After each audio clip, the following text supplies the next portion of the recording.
growing up as a person who's in the left my whole life, it doesn't make any fucking sense. Same. I mean, I was on the left until like 3 years ago. Like, I mean, you know, it's not the left anymore. It's not the left anymore. Yeah. It's just like, I think we obviously want.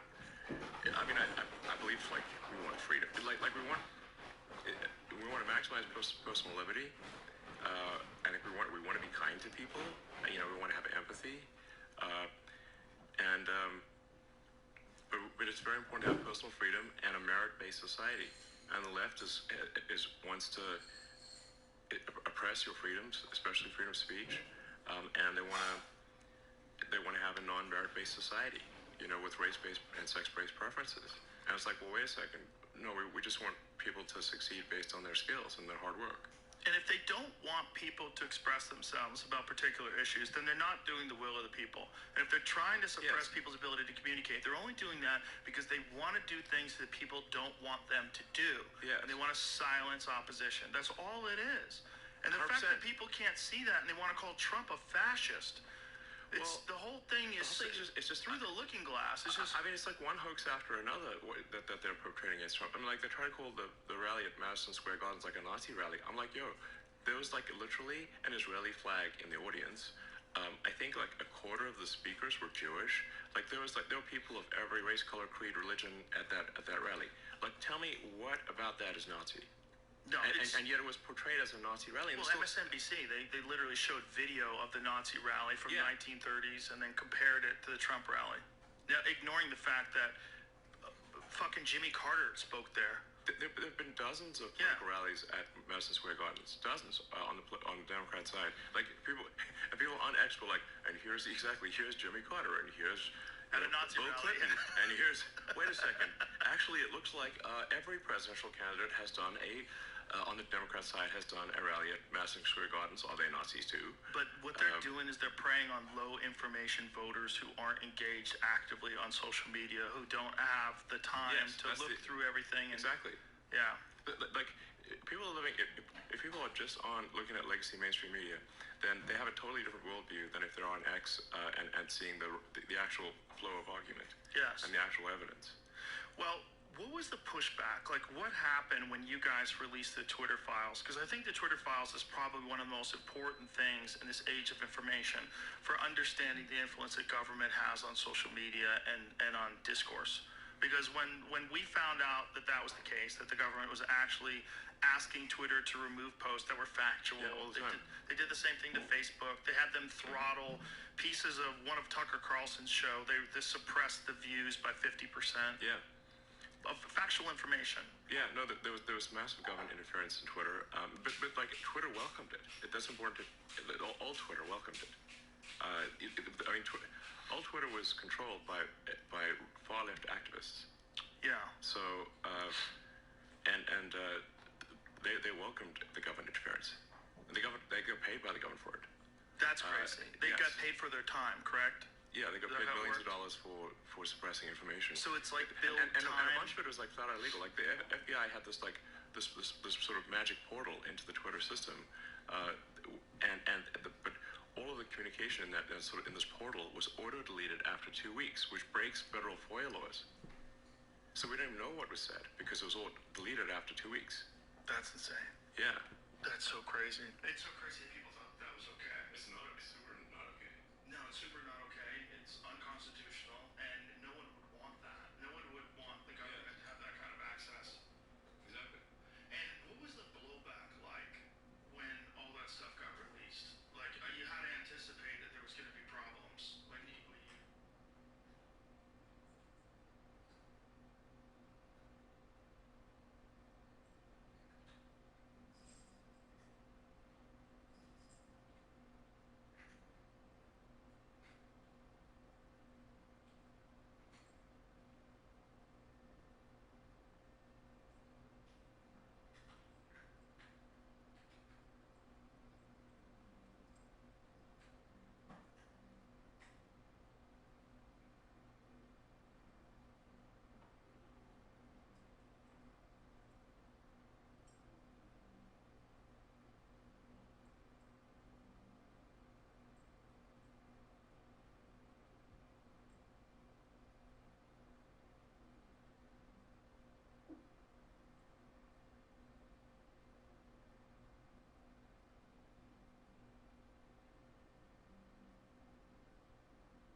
advertising dollars, and which is crazy because it's essentially like one of the most important forms of journalism Yes. is exposing government corruption. yes, I mean, this is the weird thing. It's like the left used to be big on exposing government corruption, but once they control the government, they no longer want to expose the government corruption. Right. They want to pretend that the left-wing government's incapable Yes. of corruption because Yes. we're on the good side. I think it maybe just like, whoever's in power kind of doesn't want the other side heard. Because as you pointed out, like the left, historically, up until, I don't know, maybe even 10 years ago or something like that, was the free speech party. And now it's the anti-free speech party. And they use words like, oh, well, we have to be against hate speech and misinformation, disinformation. But these are propaganda words. It's like, well, who's defining hate speech? Who's defining misinformation? The government? Do you really trust the government to make Right. that definition? The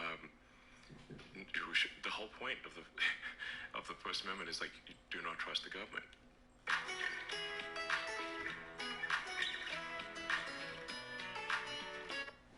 Well, especially when they're wrong and Yes, there's no there's lies. repercussions. Yes. Yeah, like with the whole lab leak theory, you would get kicked off of YouTube if you even presented this argument that, hey, maybe that coronavirus lab where they're doing work on the exact same virus that got released, Yep. hey, maybe that's where it came from since that's where Yeah. the virus started. What do you think, guys? Yeah. They kick you right off of YouTube. Yeah. Yes, exactly. It's like, do you think maybe it could have come from a place called the Novel Coronavirus Research Institute? Yeah, like that Jon Stewart bit that he did on Colbert. Yeah, do you That think- was It's like, amazing. what does it say on the door again? Can I see your business card? And to see Colbert like resisting it with every fiber of his Yeah, they're like, being. what's gonna happen to us? He you was know? totally cock blocking the bit to the point where Jon Stewart got off his chair and Yeah. started walking around trying to That was take wild, control. Yeah, good on John. And then the left tried to cancel Jon Stewart. Of course. Yeah. Meanwhile, he was right. He's right. And no apologies. No Yeah, yeah. apologies. Yeah, and the whole Fauci thing, like Yeah. any criticism of Fauci, it's like Fauci's a freaking anti-science. demon, if you ask me. If you read RFK's book, Yeah. The Real Anthony Fauci, if that's correct, if the facts are in there, that's true, it's all referenced, Yeah. you could find the sources, and on top of it, he's never been sued for that book, Yeah. which doesn't make any sense. If he just made Exactly. a bunch of lies up, he would get sued. Yes. So the guy's a monster. I think so. Yeah, I think so too. Yeah. Yeah. Yeah. Yeah, I think, like, just looking at the lies that he told, the way he tried to define gain-of-function research to Rand Paul. But I think maybe a lot of people out there don't realize Fauci funded the bioweapons research that was going on in Wuhan. He bank shot it off, like he can't send the money directly to China, so he just bank shot it off EcoHealth.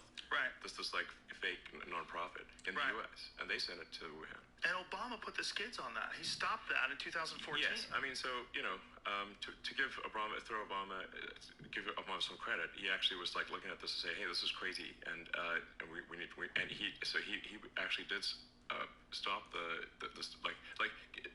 so-called gain of function, again a propaganda word, because what is the function they're talking about? Death. Right. So if you actually use the right word, this is gain of function is death maximization. Right. Then you're like, hey guys, should we fund bioweapon research into death maximization?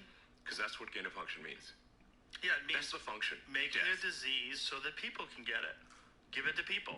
Yeah, By the way, what's that function again? Oh, the function is death? Oh, okay, so just Also- call it a death maximizing virus. if you're That's doing insane. research on that, and the idea behind this research is so that we can cure these things, how come you don't have a fucking cure? Start with a cure. Cure first, disease second. It doesn't make any sense. Yeah. Like, you guys had no strategy for Yeah. dealing with it if it got out? And so you have to, like, make up this new vaccine in, like, record time, Operation Warp Speed, release it to the people with very little testing. It's fucking Yeah. crazy. It was crazy. The whole thing's crazy, and That was everybody like just Looney went Tunes, along man. with it. Looney Tunes next level. Well, the PSYOP was fascinating to watch people step in That's line. like one of the biggest ops of all time. Of all time. Of all time. And everybody got in line. And when you take it back to when pharmaceutical drug companies were able to advertise on media in the 1990s. That changed everything. We're one of 2 countries in the whole world that allows this. Yeah. And because of that, because we don't have socialized medicine, it's a complete profit scam. And they went hard, claiming all sorts of things that were never researched, all sorts of things that are not supported by data, like the fact that it would stop transmission, the fact that it would stop infection, the fact that it was safe for pregnant women, the fact that it was safe for children.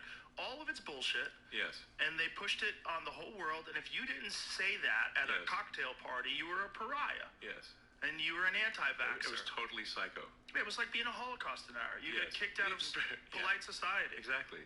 Fucking bananas. And I should say, like, I'm actually generally pro-vaccine overall. You know, I think we should look at these things. But I believe in the scientific method. Yeah. So you never blanket accept anything. You never blanket accept that any given medication or any given treatment is 100% good. You should always view it with some skepticism. Especially when you're getting the data from pharmaceutical drug companies that have like a long history of criminal they've got a vested interest. conduct. Yes, they've got a vested interest in the research. It's sort of like asking tobacco companies about, you know, whether smoking is dangerous. It's exactly the same thing. Like, oh, according to our scientists, everything's fine. Yeah, they lied in court forever. The same thing they did with OxyContin when they said that it wasn't addictive. Like, they have a long history of being full of shit if it makes them money. And that's what they do. That's their business. They've literally lost multi-billion-dollar lawsuits up in this. Massive. They're in the... You have amazing scientists, right? You have these clinical researchers, these people that develop these incredible drugs, and this is their job. Their job is to figure out some new way to cure something, some new way to stop things, and then you have the money people. Sure. And the problem is when you have this one thing that you would assume they're only doing it to help people, and then they have this other faction that they're all just numbers people, and all they give a fuck about is maximizing profits and making sure they literally have an obligation to their shareholders. They have to make the most amount of money possible, and so they just want to push it on everybody, like the Vioxx scandal. There's internal emails showing they knew there was going to be cardiovascular events. People were going to get strokes. And they're like, I think we're still going to do well. And they did. They made like $12 billion. They got fined $7, and 50 to 60,000 people died. Holy shit. Yeah. One of them was a friend of mine, got a stroke. And died? No, he didn't die. Okay. He lived, but he was a really healthy guy. But he was an athlete. Like not the same afterwards. Yeah, he had knee problems, and he took Vioxx, and all of a sudden he was slurring his words, and he couldn't concentrate, and people were like, I think you're having a fucking stroke, and they took him to the hospital, and then you have this giant class action lawsuit, and then Vioxx gets pulled from the market, and they get sued, and the whole thing's fucking crazy, but there's a long history of this. I think, what is the number? Like 1/3 of the drugs that the FDA approves gets pulled? It's fucking bananas. Yeah, that's crazy. That's crazy. You're shitty at 1/3 of the things that you say are okay, but yet you're trying to stop MDMA therapy for veterans? Yeah, they should let MDMA through, honestly.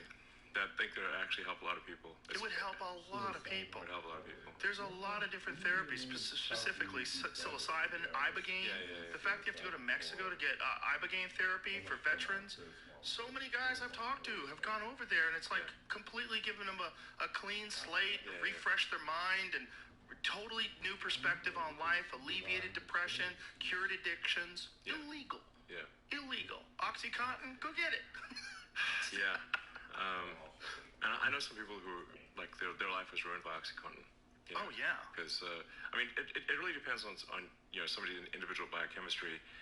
Like, to me, opioids are not addictive to me. Like, I've had them when I've had operations or something, and they barely affect my pain level, and they make me, like, itchy and uncomfortable. They make me stupid. Exactly. But I'm like,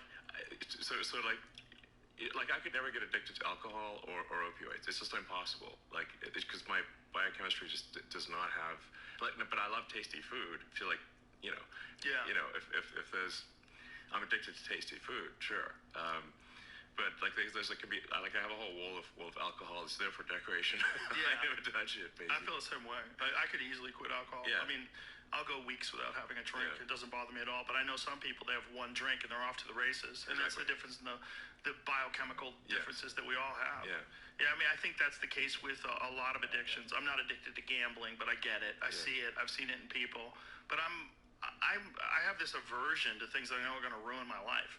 I see it. That's why I've never tried cocaine. I just saw too many people that it looks too fun. I'm like, I don't want to get involved. Yeah, I mean, I think generally for any given drug, legal or illegal, you could. The question is, can you complete the following sentence? Blank made me a better person. Like, I've never heard anyone say meth made them a better person or cocaine made them a better person. No. Ever. Made a lot of soldiers better, I think. That's yeah. I mean, if you're doing, if you're like, if your soldiers need to march for 3 days in a row, it's really meth good is for that. effective at that. People give like France a hard time about capitulating in World War II. But you know what's worse than Nazis? Nazis on meth. Nazis. They're not stopping. Norman Ohler They'll wrote have like this 6 book. bullets. They're still coming. That book over there, Blitzed, is all about the use of methamphetamines and the different drugs that they gave their soldiers. The guys at the front of the line, they gave the most meth. Yes. They have different dosages. Yeah. I mean, you just basically think you're invulnerable on meth, and so it's one thing. Like I said, so one thing. Have like the be Nazis coming after you, but Nazis on meth, you're like, holy shit, those fuckers are not stopping. For 3 days. They're not stopping. It's so crazy. Yeah. That's not a statement. Meth made me a better person that you hear very often. I've never heard that before. No, you hear a lot of like psilocybin advocates. You hear a lot of people that talk about psychedelics. Exactly. I've actually heard many people say that LSD or mushrooms or MDMA made them a better person. Yeah. Many people. Yeah. So that's why I'm like, I think a rule for the FDA should be like, hey, look, if you can complete the sentence, legal or illegal, that blank made you a better person, actually, then you got a good drug. And if you can't, you got a bad drug. Also, if there's drugs that are available right now that can absolutely ruin people's lives, the rationalization for stopping other drugs that might ruin people's lives but also can help a lot of people's lives, it doesn't make any sense. Right. It's basically the same thing as censorship. You're taking away people's ability to discern what's true and not true, and you're taking away people's ability to discern what's good for you and not good for you. And the way to find that out is to have as much information as possible. Exactly. So to do research and actually to have unbiased, actual objective observers who are looking at all this stuff that give you real data. Yes. And the opposite of that, or the counter to that, is like, if you don't do that, you're empowering cartels. Yes. That's the whole reason why they have all that money. It's because it's illegal to sell these drugs in America. The demand is never going away. So instead of like limiting the amount of drugs, now you've got toxic drugs because fentanyl and all this other shit has been, because they're not pure. So you're just killing people. You're not saving anybody by protecting them from themselves. Sure. But it's a tricky situation because what do you do? Like if you just like say, okay, now everyone can sell, all these people that have been selling boner pills, now you can sell meth. Like, holy shit. you get the double combo where the Viagra, it's a Viagra and a meth. Right. Jesus Christ. Oh my God. Oh my God. Well, I mean, how many people are already doing that right now with Adderall? A bunch of people and are doing Viagra? that. Yeah. There's a lot of people out there that are essentially on meth. Yeah. Especially people that abuse Adderall. Yeah. They're basically amphetamine up all day long. Adderall is low grade amphetamine. Yeah.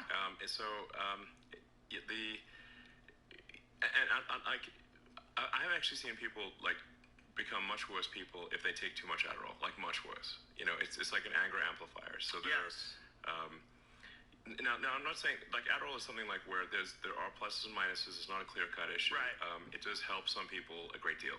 But in higher doses, man, that stuff I've seen people turn into just raging monsters on high doses of Adderall. Just they're just angry, like extremely angry, all the time. Yeah, they're methed up. Yeah. That's what happens if you take meth. It's crazy. You turn it like meth turns you into a friggin' rage demon. And so many prescriptions. And I'm like, Jesus. We Googled it. Like 1 year, there was like 39 million prescriptions for Adderall in this country. Oh yeah. And then, like once in a while, there's like an Adderall shortage, and like there's like widespread panic. And then what do people do? And then it's the same thing as like when they tried to like limit the amount of OxyContin. Well, people go to street heroin. And if you're addicted to Adderall and your dealer, the guy who sells you weed, is like, hey man, I can get you like low grade meth, like the stuff the Nazis took. Like, Well, they had high grade meth. Actually, they had pharmaceutical grade. They had epic, they had epic meth. It was like made by like pharmaceutical grade meth is going to be like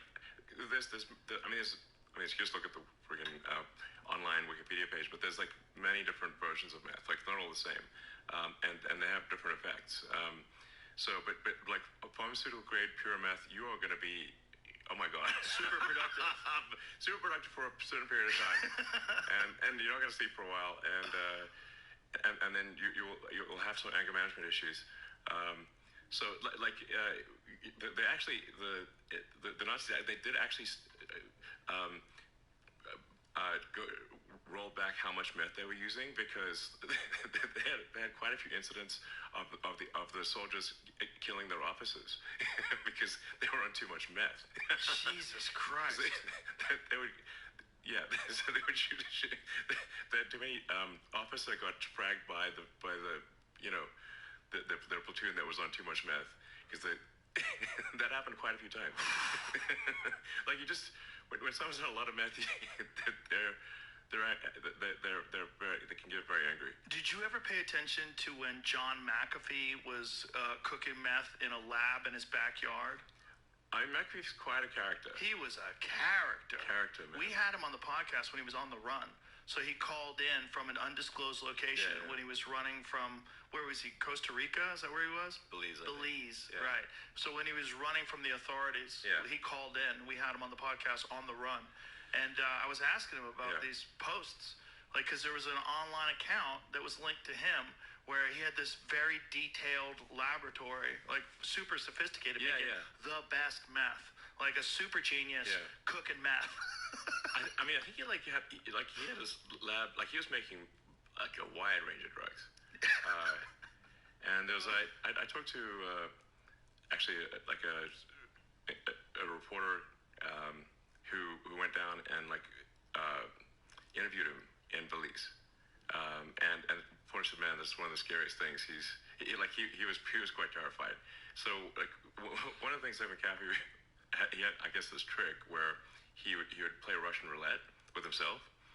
So he'd put a bullet in the revolver, and they'd spin the chamber. And clearly he had like some trick to know that it was not.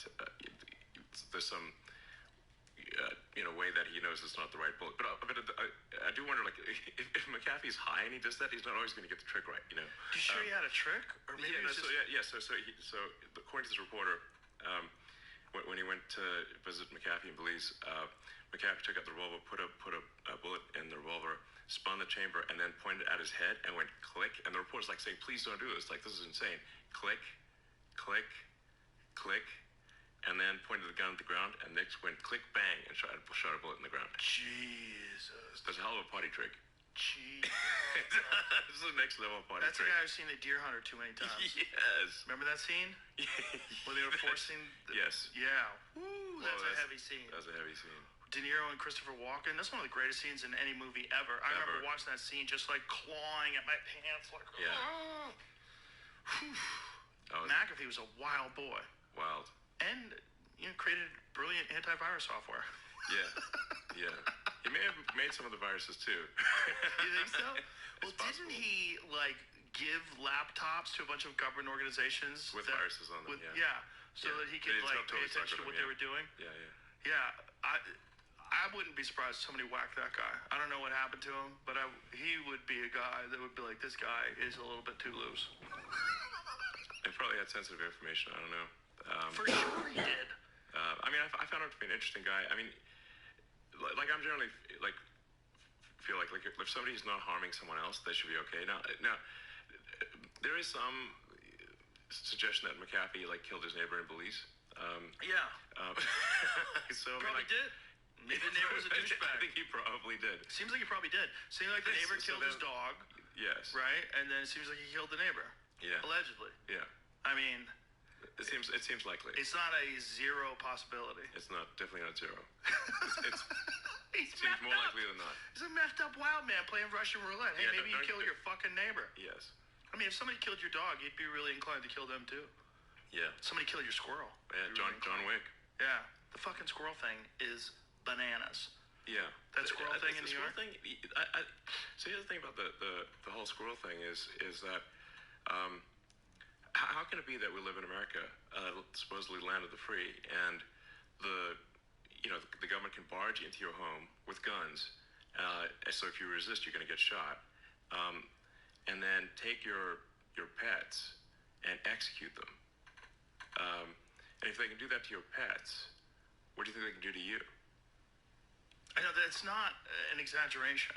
Absolutely. It sounds like you're oh, that's so crazy. How can you make that connection? But why would you kill that cute little squirrel that was obviously a pet and trained from the time it was a baby? Yes. If you see the interaction that guy has with that squirrel, it was wonderful. It was really cute. Yes, absolutely. It was just obviously it was a beloved pet squirrel, and a raccoon too, and doing no harm, and the government comes in, barges into the guy's house, takes his pets and kills them, and I think this should really get people out there mobilized, frankly, because when you say that, like the John Wick movie, where John Wick's like, he just wants peace, like in the John Wick movie, he just wants to. He's like, listen, I want to retire.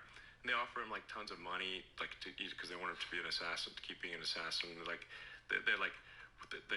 him tons of money. They threaten him. He's like, listen, I'm not gonna be. I'm out. And they kill his dog. That was a bad idea. That was a They really. killed that cute little puppy, and the puppy was his ex-wife's gift to him when she died of cancer. Yeah. Great movie. Great movie. The best revenge movie of all Yeah. time. Because it's so ridiculous. He kills everybody. Yeah, he kills everyone. And you're rooting for him. Yeah. They shouldn't have killed his dog. Yeah, they fucked up. And they shouldn't have killed that squirrel. They should have killed that squirrel.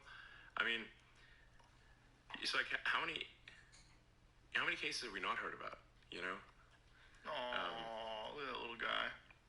And that squirrel clearly had a love relationship with that guy. He would hop all over him and climb on